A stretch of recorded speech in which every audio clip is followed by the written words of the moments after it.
दो आना, quarter rupees और हाफ रुपीज़, ये कॉइन्स हैं। तो इसको किसी भी तरीके से कोशिश कीजिए। पहली बात तो ये मेल्ट ना हो चांदी की वजह से, इसमें मेटल वैल्यू है और इसको मेल्ट करने की आदमी सोचे। इनकी वैल्यू चांदी से ज़्यादा आपको हमेशा मिलेगी।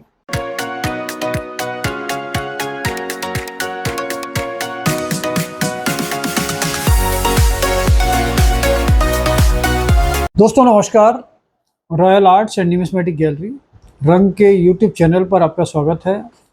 दोस्तों आज हम बात करेंगे अपनी इस एपिसोड में कि जो मार्केट में बुलियन की, चांदी की और सोने की वैल्यू में बहुत वेरिएशन चल रहा है।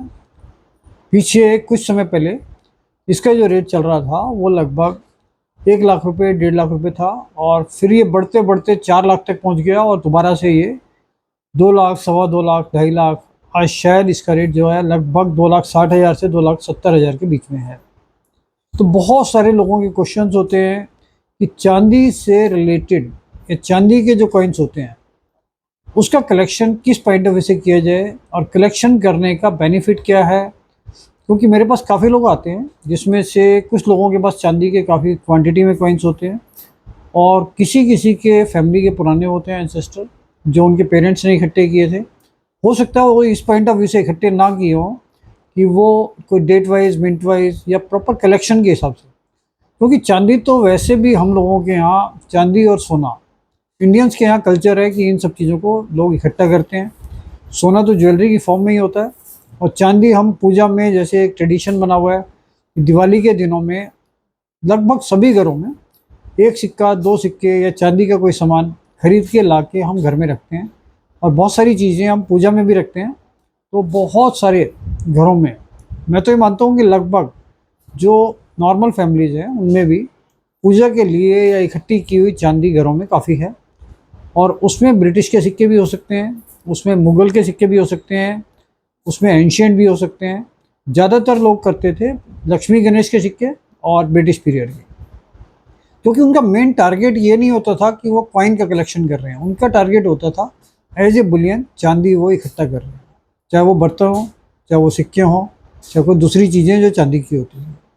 लेकिन अगर मान लो आपने पुराने टाइम से आपके पास ब्रिटिश इंडिया या मुग़ल कॉइन, स्टेट कॉइन, क्योंकि वो भी बहुत बड़ी क्वांटिटी में बनते थे और वो चीज़ें चांदी के हिसाब से ही बहुत सारी चीज़ें आती थी। ये न्यूमिस्मेटिक में जो कलेक्शन शुरू हुआ है वो बहुत लंबा टाइम नहीं था इसका, और कुछ लोग, बहुत कम ही लोग ऐसे होते थे कि जो डेट वाइज, जिनको समझ थी कि इसको न्यूमिस्मेटिक वैल्यू के हिसाब से या न्यूमिस्मेटिक कंसिडरेशन के हिसाब से इनको सिस्टमेटिक कलेक्ट करना है। क्योंकि हमारे पास कुछ ऐसे लोग भी आते हैं जिनको वो 1939 का कॉइन 200 रुपये में, 250 रुपये में मिल रहा था उस टाइम पे, जब चांदी का भाव 150 रुपये तोला, 200 रुपये तोला, 80 रुपये तोला, इस तरीके से होता था। तो उस टाइम पर वो 200, 300 रुपये, 400 रुपये का वो कॉइन मिलता था। लेकिन उस समय वो कॉइन भी महंगा था, क्योंकि उस समय पैसे की वैल्यू बिल्कुल डिफरेंट थी, पैसा ज़्यादा वैल्यू रखता था। तो आज वही कॉइन अगर 1.5 लाख, 2 लाख, 5 लाख, 7 लाख तक पहुंच गए हैं, तो ये चीज़ें अपने आप में बहुत आगे बढ़ रही हैं।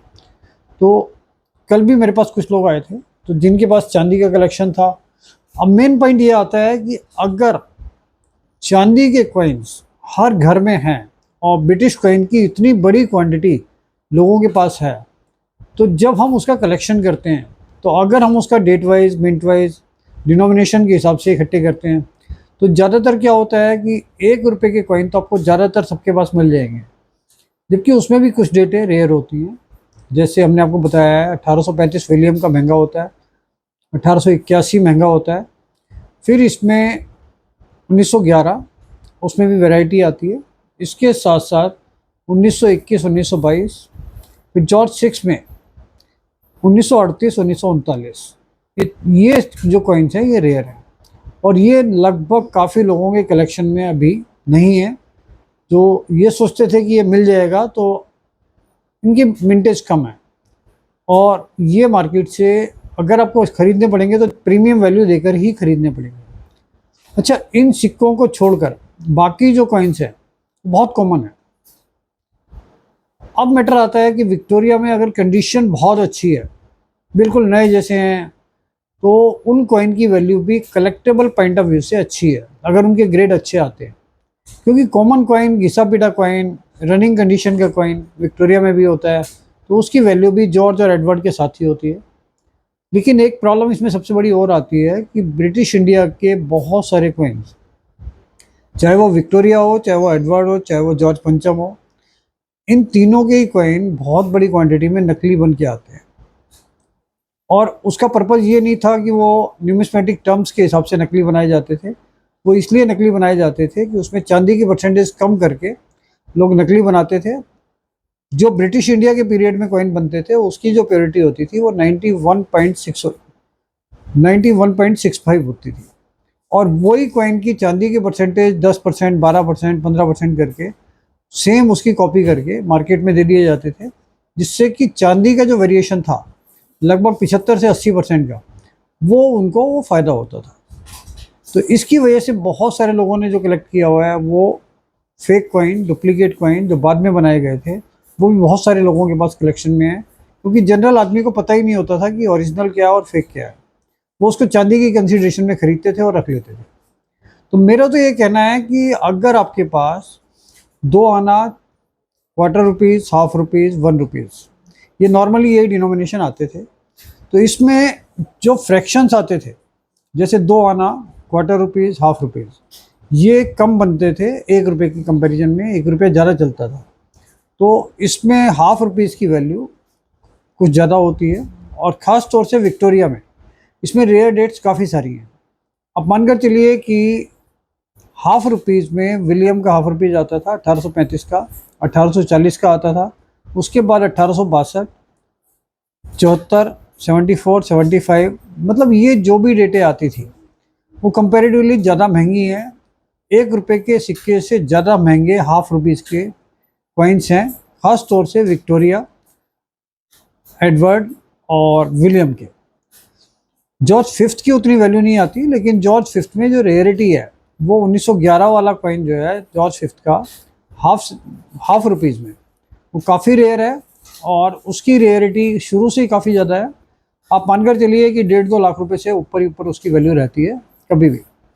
और ये मेटल डिपेंडेंट नहीं होती है, इसमें मेटल की वैल्यू में उतना वेरिएशन कभी नहीं आता जिस तरीके से इसके प्राइस होते हैं। और इसमें 1880 की भी वैल्यू काफ़ी ज़्यादा होती है, वो भी एक रेयर कॉइन है हाफ रुपीज़ में, जबकि 1 रुपये में वो रेयरिटी नहीं है। तो 1 रुपये की रेयरिटी बहुत कम है, गिने चुने कुछ 4 से 5 डेट होती हैं। तो अगर आप ये चीज़ें संभाल के रखना चाहते हैं, तब भी इसमें रेयरिटी आने वाले टाइम में भी बहुत लंबे टाइम तक नहीं आ रही है, क्योंकि क्वांटिटी बहुत ज़्यादा है। तो अब भी जैसे ही आपको लगता है कि चांदी के रेट बढ़े हुए हैं, क्योंकि चांदी के रेट के फ्लक्चुएशन की वजह से इन कॉइन्स की जो मार्केट वैल्यू अभी परचेज और सेल है वो बहुत अच्छा अट्रैक्टिव प्राइस में नहीं है। क्योंकि आप मानकर चलिए कि पीछे अभी हम लोगों ने, जब ये रेट 4 लाख रुपए के आसपास आ गया था, तो उन दिनों में लगभग 2-3 दिन के अंदर ही अंदर हमारे पास काफ़ी कॉइन आए और हमने उसको अच्छे रेट में ख़रीदा। हमारी भी एक्सपेक्टेशन थी कि चांदी का भाव 4 लाख क्रॉस हो गया है तो इसका रेट बढ़ेगा, लेकिन अगले कुछ ही 2-3 दिन में, 4 दिन में ही उसका रेट लगभग 2.5 लाख रुपए पहुंच गया, और 1.5 लाख रुपए पर केजी के हिसाब से उसमें डाउनफॉल आ गया, रेट कम हो गया। तो जैसे ही आप किसी को भी कोई भी नुकसान होता है, हम ही लोग हैं, अगर हम ही परचेज करते हैं और उसमें हमें लगता है कि मेटल वैल्यू एकदम से डाउन आ गई, तो वो नुकसान किसी को भी पसंद नहीं है। और इस वजह से जितने भी लोग काम कर रहे थे वो अपनी सेफ साइड के लिए उसमें वेरिएशन करके लेने लगे। अगर चांदी का भाव आज की डेट में 2.5 लाख रुपए, 3 लाख रुपए होता है, तो जो सिल्वर कॉइन है 1 रुपये का, तो आप मानकर चलिए कि वो लगभग सिल्वर की वैल्यू के आसपास ही बिक रहा है, इससे ऊपर वो बिल्कुल भी नहीं बिक रहा है। उसमें किसी भी तरीके का प्रीमियम कॉमन कॉइन में नहीं मिल रहा है। लेकिन बहुत सारे लोगों के पास जो कॉइन्स हैं सिल्वर के, अगर वो बेचना चाहते हैं तो जैसे ही इनके रेट बढ़ेंगे आपको निकाल देने चाहिए, और अगर आप कलेक्शन करना चाहते हैं तो उसका सिस्टमेटिक कलेक्शन कर सकते हैं। तो ख़ास तौर से 2 आना, क्वार्टर रुपीज़ और हाफ रुपीज़, ये कॉइन्स हैं, तो इसको किसी भी तरीके से कोशिश कीजिए। पहली बात तो ये मेल्ट ना हो चांदी की वजह से, इसमें मेटल वैल्यू है और इसको मेल्ट करने की आदमी सोचे। इनकी वैल्यू चांदी से ज़्यादा आपको हमेशा मिलेगी। 1 रुपीज़ के कंपैरिजन में ये स्केयर और रेयर होते हैं। और इसमें ख़ास तौर से जैसे मैंने आपको बताया है कि विक्टोरिया और एडवर्ड और विलियम के तो हैं ही। तो इन चीज़ों को आपको ध्यान रखना है कि अगर आप कलेक्शन करते हैं, अगर आपके पास सरप्लस हैं तो ये मत सोचिए कि इसकी बहुत ज़्यादा वैल्यू बढ़ने वाली है। मेटल डिपेंडेंट है कि मेटल की वैल्यू जिस हिसाब से बढ़ेगी उसके हिसाब से इसमें कम और ज़्यादा रेट हो सकता है कि चांदी बढ़ गई तो रेट बढ़ गया, चांदी घट गई तो रेट घट गया।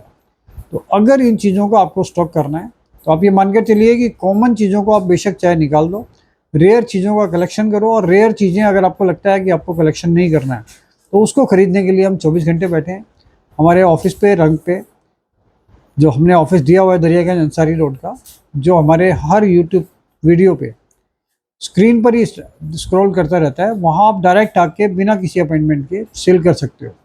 और हमारा हमेशा इंटरेस्ट होता है कि चाहे रेयर चीज़ें हों चाहे कॉमन चीज़ें हों, हम अपने ऑफिस पे वो सारी चीज़ें खरीद रहे हैं।